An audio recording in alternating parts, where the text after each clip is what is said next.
What's up, everybody? Axe Wizard here, back with another Linux video. This time, I'm going to walk you guys through exactly how I got Bias Effects 2 and EZDrummer to work on Linux Mint, specifically version 22. Is this the be-all, end-all tutorial? No.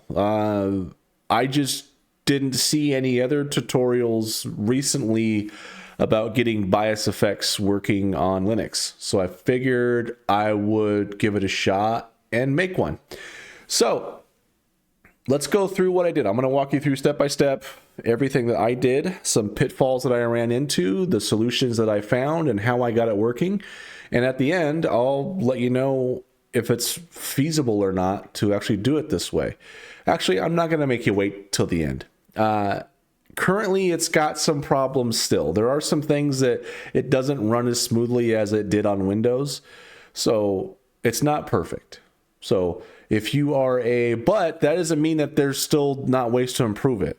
There's definitely some room for improvement on what I did. In fact, if I know anything, the people who watch my Linux videos usually are a wealth of knowledge and usually comment all sorts of helpful information that I either got wrong or I missed. So if you find this video helpful, also go in the comments and you'll see probably other helpful people who expand upon this stuff, or even they might just dunk on me for being an idiot. Who knows? So let's jump into it. The prerequisites. So whatever digital audio workstation or DAW you are using, this should be agnostic of that, I think. I just use Reaper because you can install it and try it out for free. I'm still evaluating it on the evaluation license. I haven't bought it yet. Hopefully tax returns, I'll be able to fork out some money and I'll be able to get the full version, but I'm still using the free version right now. And my audio interface, I'm not sure if I already had that set up from when I had it on Linux Mint 21.3 and I had to install like Jacked and all this other stuff. But I'm not using Jacked when I hook it up. It's just, it recognizes it automatically with Linux Mint 22. So I don't know if there's anything to do with your audio interface setup. So you might need to refer to something else for that. But this stuff should still help you, and I think the steps should still be applicable. So let's jump in. The first thing I did was I made sure I was up to date. In Linux Mint, by default, you can go down in the bottom right corner. You'll see this little fancy shield icon here. And when you click that, you'll be able to see any updates you have available. So I made sure that my updates were all installed. And sometimes it might take several rounds of updates if you haven't updated for a while.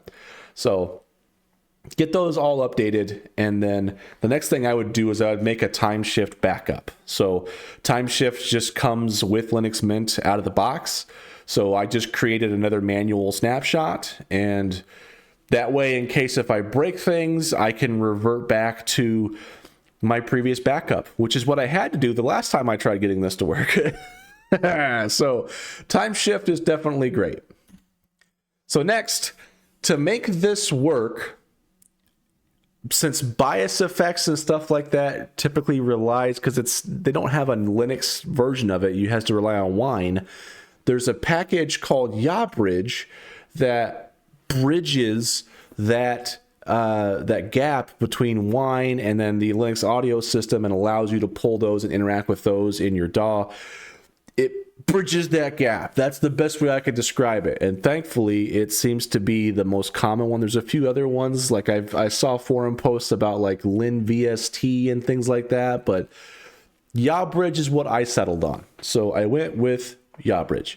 Now, if you Google yabridge, you'll probably see the GitHub repository, which is what I went to here.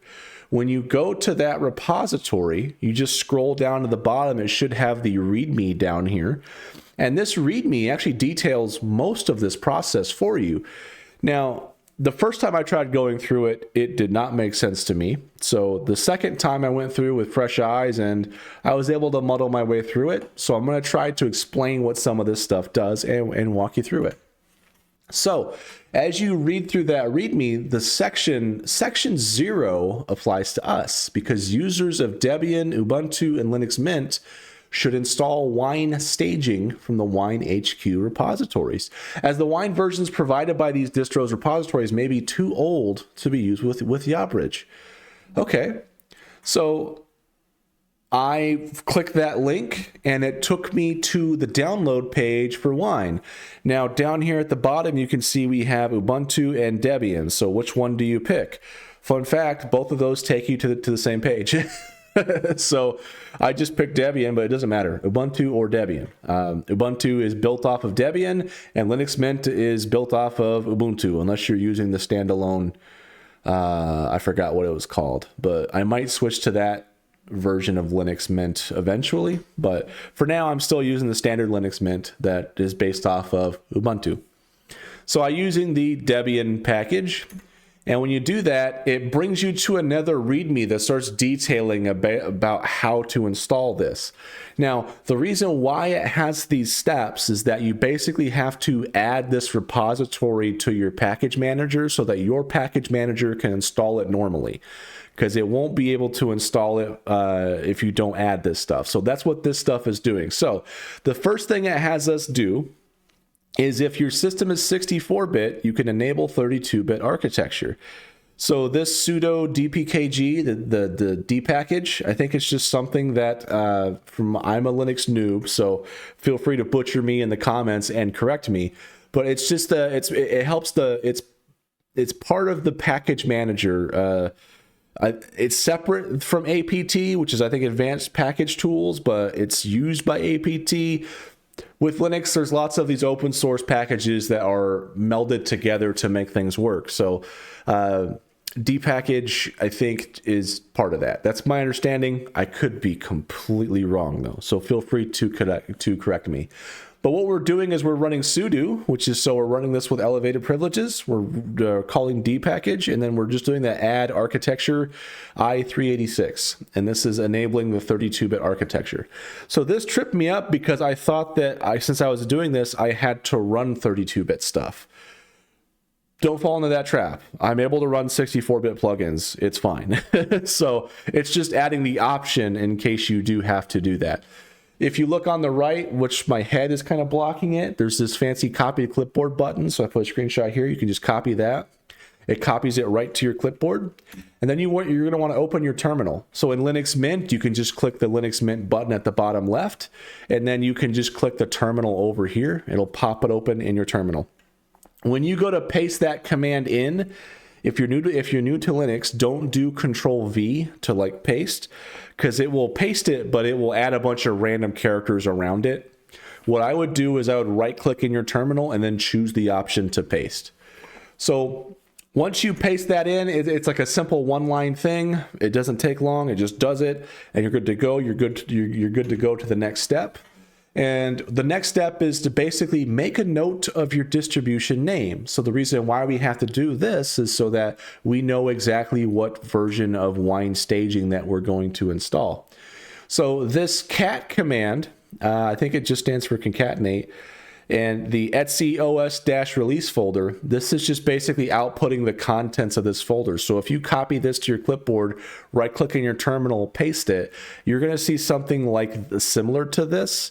So you can see it pastes a bunch of information about what version I'm running. And the thing that we're looking for here is the Ubuntu code name, which you can see at the time of recording for this video. The code name is Noble. So whatever yours is, you want to make a note of that, and just be aware of what that is, because that's going to tie into a later step. So once you know what that code name is, so I know that my code name here is Noble. Now we can add the repository. So before we add the repository, we actually have to download and add the repository key. And so what this does is that this allows us to securely communicate with the Wine HQ repository, and also just basically make sure that we are getting it from there. There's no man-in-the-middle attacks or anything like that. This is what this is for. So what this command does, we're doing sudo, so we're doing super user do. We're elevating privileges. We're making a directory with makedir. We're specifying, I think, the permissions of it. I don't remember off the top of my head what this flag does. I think it just sets the permissions of the folder. And we're basically doing etc apt keyring. So this is making this folder if it doesn't exist already, because this is where your it's your key rings, it's your keys to this repository, right? It's not just for this, it's also for anything that you have to do this for in the future. So it's just making it if it's not already there. And the second part is we're getting the key from winehq.org, from dl.winehq.org. And then after that, we're doing another sudo command, and we're using GPG to de-armor or decrypt this key. And then we're placing that in our keyrings folder that we just created under the winehq, whatever this is, right? So hit that handy button, copy it, right click to your terminal, paste it. Now, when you run this command, some stuff will pop up on your screen, and then it will seem like it's not doing anything. If you scroll up, you'll see like a little thing that's asking like confirm yes or no, like a Y or N. If you just type in Y and then hit enter, the command will complete, and then you'll be good to go. So now that we have the key to it, and we know exactly what version we need, now we can add that repository. So if you look here, my code name earlier was Noble. So you can see here, I'm going to run this command. There's no handy copy button here, so you got to highlight it, right click it, copy it, or Control C, whatever you want to do. And what this command basically does is it's going to add this to this etc apt sources list, which is so apt is the, I think, advanced package tools. It's the default package manager for Linux Mint. It's typically how we install things and also how we update our system. That sources list D, we are just adding this repository as something that it can pull from. So, and that's what it's doing. And it's going to use that key that we put in that key ring earlier to interact with that. So you, again, copy this, right click it, copy, right click in terminal, paste, and then it shouldn't take too long to add that.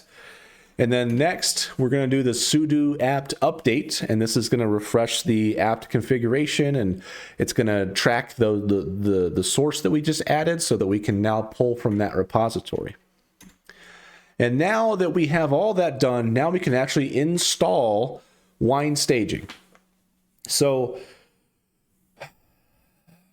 I'm going to walk you through exactly what I did. I had to make a change to this later on, but I don't know how long that's going to take effect for, because I had to revert to a previous version because of a current bug. For posterity, I don't know if that's going to still be a thing in the future. So I'm just going to walk you through what is intended to happen, and then I'll go through what happened after. So you can just run this sudo apt install. Install recommends wine HQ staging, because again, if you remember that README, they said we needed to install the staging branch. So we do that here. Again, copy it, right click in your terminal, paste, run it. It should take a few seconds, maybe up to a minute, depending on how much stuff you got going on.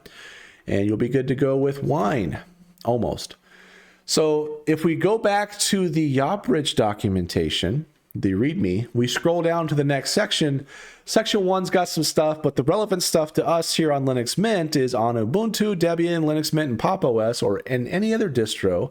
You can simply download and install a pre-built version of yabridge. So first, download the latest version of yabridge from the releases page. These binaries target Ubuntu 20.04 and should work on any other distro that's newer than that. So I think we're newer than that. So I clicked on that releases page, and it brought me to this page here. If you scroll down to the bottom to the assets section, this is where we can click on and download yabridge. So currently I'm running 5.1.1. This is a tar.gz, which is basically Linux version of zip files.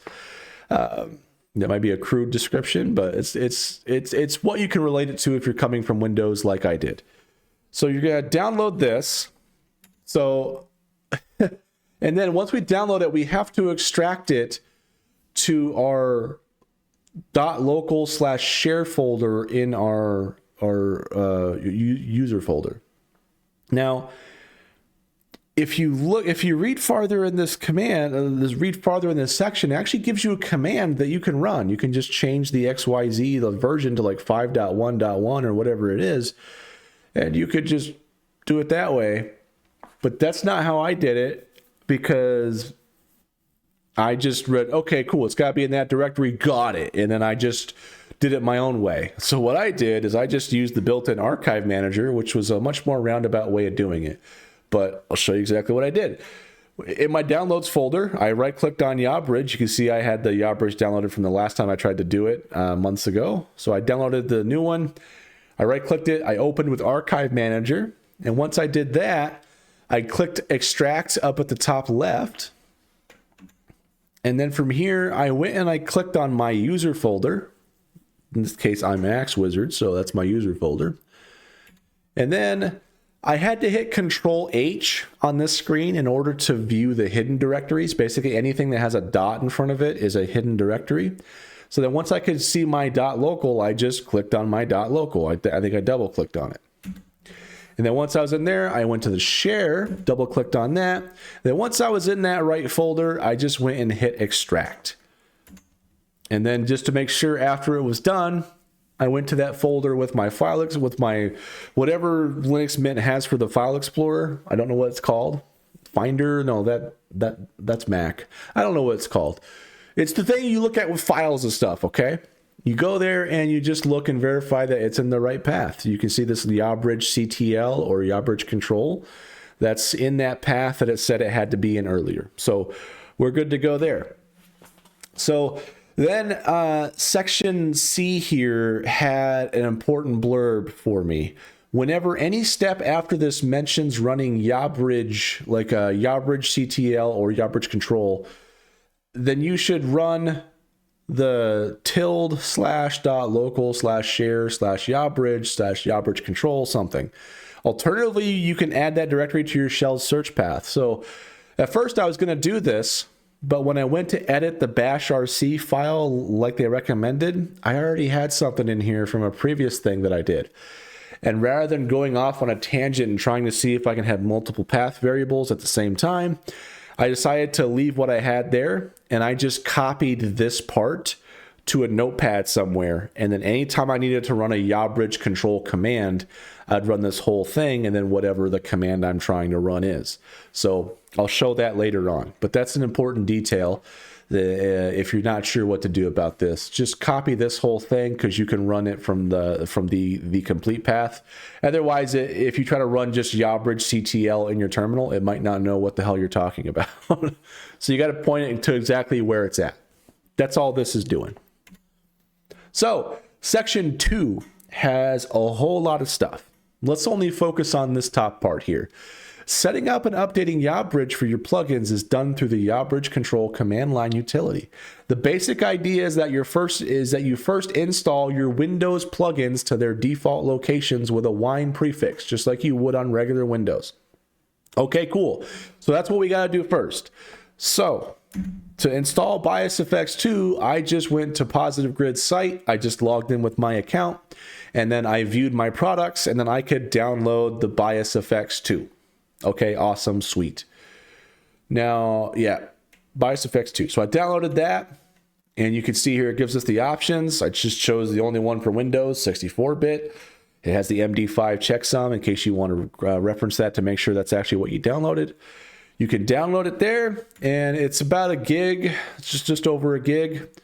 And then so once you download it and it's in your downloads folder, you want to right-click on it and then open with Wine Program Loader. And then this will actually install it. Let me back up a bit. So when I installed it, it took a few. It actually even fetched a bunch of missing .NET dependencies that it needed, which is super nice. Took like 3 or 5 minutes or something like that. But then, unfortunately, it ended in an error. This program does not support the version of Windows your computer is running. So after doing a lot of research on this and running down a wrong rabbit hole because of that 32-bit command that we ran earlier, I was focusing on how to run it 32-bit, which is the wrong thing to do. What I should have been focusing on is the fact that it said Windows 11 on there. So we have to make, so if you look at this is the last version that they actually did for BiosFX2. This is their last release, was back in November of 2023. So they revised the supported operating system versions. Windows, they upped it from Windows 10 to Windows 11. So only Windows 11 is now authorized. It's now the minimum version that you need for BIOS FX2. And I was like, okay, I missed that part though. I got sidetracked. I'm not going to run you through that rabbit hole because it ended up being a dead end and it was a waste of time. So what it ended up being is I just had to tell Wine to use Windows 11. Now, how do we do that? If you, in your terminal, if you just type in wine CFG for wine config, after a few moments, it'll spit this stuff out. It'll pop up this cool little window here.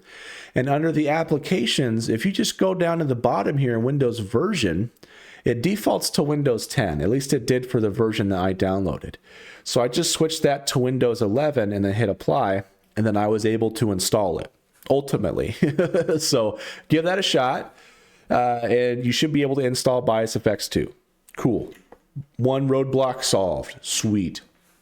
Next, I had to download EZDrummer, so I logged into TuneTrack's website, logged in with my account, viewed my products. I had EZDrummer, and down below it, I have a whole bunch of other, like drums of destruction and a few MIDI packs and stuff like that. I just downloaded everything. And you follow the same process that we did earlier to where once it's downloaded, you right-click it and you open with Wine Windows Program Loader. Now ignore this screenshot where I'm doing the 32-bit. Again, don't fall down that rabbit hole. You can do 64-bit. I've updated my system to use the 64-bit now. So right-click that, open with Wine Windows Program Loader. It installs it all for you. Awesome. So once you have all your VSTs and stuff that you want to run, that you used to run on Windows, that you want to run on Linux, then we can proceed to basically the next part of section 2, which is basically telling yabridge where to find those VSTs. So you see this section here in red, it says to tell yabridge where it can find your Windows VST2, VST3, and clap plugins, you can use yabridge controls add, RM, and list. So add, remove, and list commands to add, remove, or list the plugin directories. So to add the most common VST2 plugins, which in my case, none of these were VST2s, so I didn't even do this part. I only focused on the VST3. I had to run that yabridge add, and then I just copied this straight path. So again, remember though, my terminal doesn't know what the hell yabridge CTL is, so I had to do that entire path. So you can see in my terminal here, I had to put in that whole local share yabridge CTL add, and then I just basically put that all in there, and it added that, so yabridge is now tracking that directory. And that's all I had to do. I didn't have to run any of the other ones. I'm not running any clap plugins. There's no VST2s that I was using. Everything I was using was VST3. So I added those, and then we need to run the yabridge control sync command to finish setting up yabridge for all your plugins. So you can see I ran that command here, again with that full path to where yabridge control is. That way the terminal knows exactly what the hell it is. And you can see it's adding all this stuff here, and you can see it's finished setting up 3 plugins. There were 0 new because I already had it set up. I just ran this just for funsies, and we're good to go with yabridge. So the next step is to actually fire up your DAW. In my case, I'm using Reaper, and make sure that they're pointed towards the .vst directory in your home folder, in your user folder, excuse me, which Reaper already was because I installed the Linux version of Reaper, and I didn't have to do anything with Reaper. It just worked. Once I had yabridge working, it worked. Now, initially, I ran into a problem to where my mouse wasn't tracking on the interface itself. So you can see up here is where I would go to change my presets. So say if I put my mouse here, I think it shows that fancy little circle there. What was actually happening is my mouse was actually tracking over here. And so I couldn't actually click on my presets. I couldn't click on anything because I thought my mouse was here. It's actually over here. And I spent probably 3 hours trying to figure this shit out. And I finally got it figured out. I put this little blurb here. This is not what fixed it, but this is something that I did as part of my troubleshooting that I didn't revert. And I've read that Winetricks, and this, specifically this Winetricks DXVK thing, can help prevent some issues you might have later on. So it might have solved some issues I was going to run into later once I had got it working. So I don't know if this part is necessary or not, but because I document what I do and then I do what I document, I'm explaining exactly how this came in the mix. You can opt to not do this and test it, and if you run into issues later, you can do some research on it and maybe throw that in there.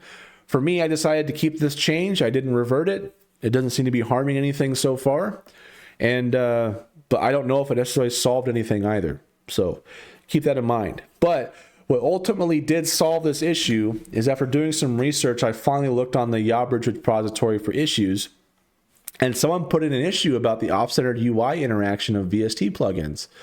And different plugins, different DAW, but same kind of symptoms that I was having. So if we scroll to the bottom of that, Audio Babble here commented 3 days ago, which is probably about 5 days ago now since I set this up.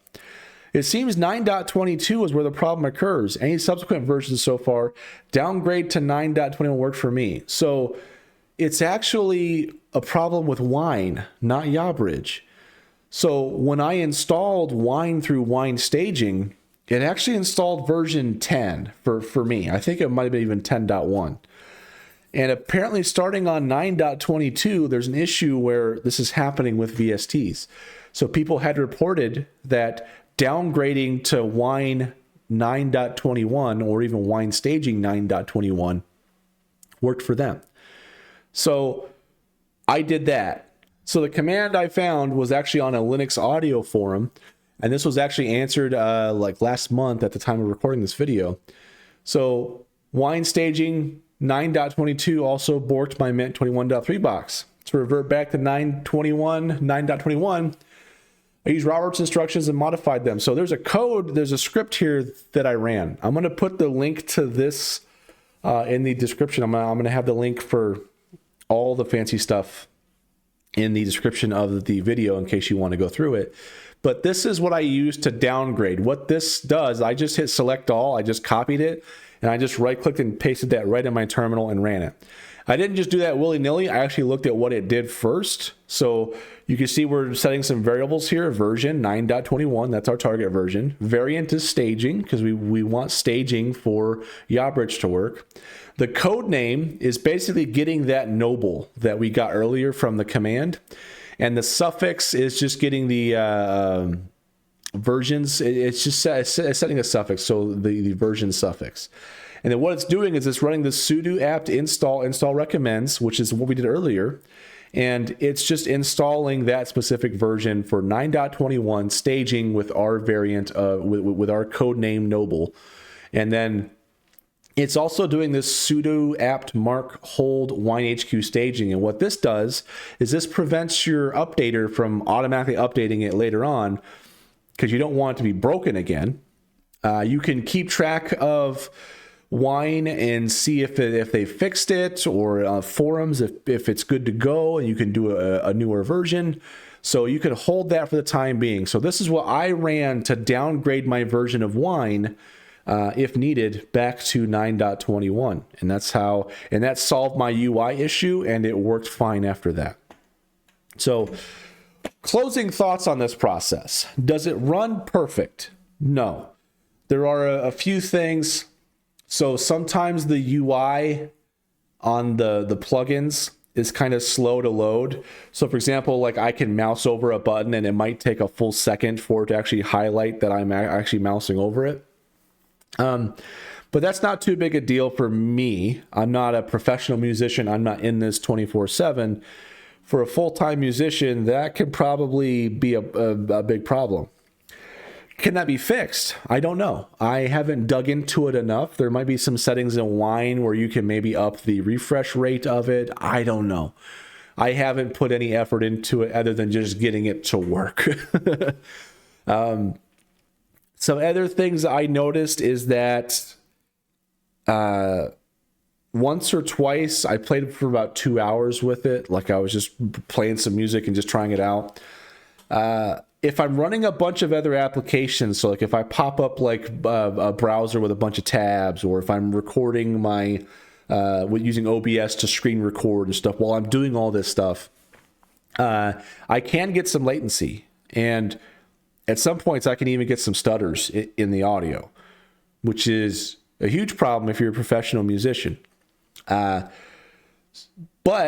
I think there are some things that can be done to help alleviate that. First of all, I'm not even using the low latency kernel, which is something that many of the Linux audio forums seem to recommend. And I tried going to a Linux low latency kernel in the previous Linux Mint, but I ended up breaking some other things. So I reverted back to just the generic kernel that Linux Mint comes with. But I might eventually try that again. I don't know. It was a pretty simple thing. I just made a time shift backup again, and I was able to, at the time I was able to go through my update manager and do it that way, but I don't see a low latency variant on my update manager anymore. So I'd probably have to do it by command line. It didn't seem like it was too big a deal. And then once I tried it and realized that, oh my God, I don't have any more Wi-Fi drivers. I can't connect to the internet. Everything's broken. I can revert back to my my time shift backup. There also might be some tweaks that we can make to Pipewire. So Linux Mint 22 switched from Pulse Audio to Pipewire for their audio server. Now, I haven't done much research into it, but I think there are some tweaks that you can just make to Pipewire itself to help with that latency.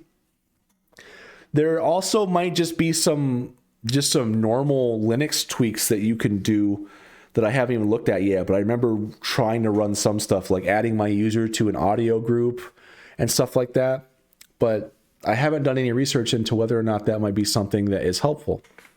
And then finally, there might be some tweaks that you can make to Wine, so maybe it might help with the refresh rate of the UI, but maybe it also helps the processing power of how yabridge has to go transmit that stuff. I don't know. But that's how I got it working. That is step by step exactly what I did to get Bias Effects 2 and EZDrummer working on Linux Mint 22. It's not perfect. It doesn't run as well as it does on Windows. However, I haven't really done much tweaking for that. And from what I gather, many audio enthusiasts on Linux recommend other distributions besides Linux. Besides Linux Mint, sorry. There are, like, for example, Ubuntu Studio is a version of Ubuntu that is meant for audio production and like video production and stuff like that. It's recommended for that stuff. So I could be running that, but I'm pretty happy with just my general purpose workhorse Linux Mint. And if I can do my audio stuff on here too, without having to go back into Windows, because Windows could eat my entire asshole, I'm happy with it. But it might not be for everybody. So take that with a grain of salt. It's not perfect, but maybe you can take the torch and you can perfect this process. And at the very least, I hope this helped you. Anyway, thank you so much for watching. I appreciate it. And I'll see you in whatever random video I make next. Thanks.